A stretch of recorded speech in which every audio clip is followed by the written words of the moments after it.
How does the oil catch can drain work? Is there other gunk vapors mixed in with the oil?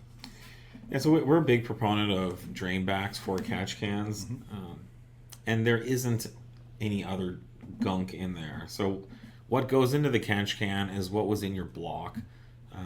The catch can isn't there to clean or filter or remove impurities from your crankcase or from your oil. The catch can is there to remove oil from air flowing out of your crankcase into your intake system. So, the stuff that comes out of your motor is just the stuff that's in your motor. Just a little bit of what's in the motor makes it into the catch can. Typically, when you open especially if it's cold, if you open a catch can, you're going to see basically mayonnaise in there, which is an emulsification of oil and water and other chemicals. Once that paste heats up, it's going to melt and drain back into the engine block.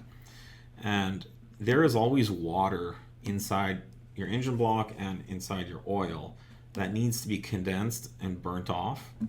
So when you turn your car off and you restart it, the block is cool, but the block is immediately filled with warm air from the combustion cycle.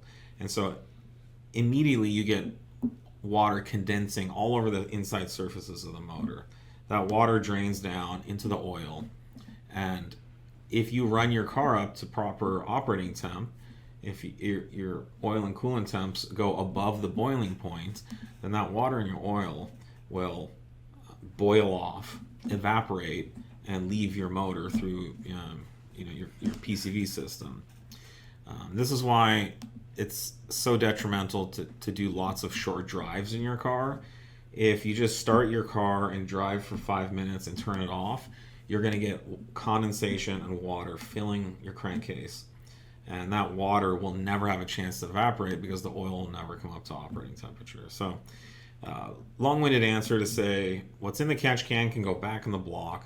At some point, you're going to have to change your oil, and that has nothing to do with the catch can.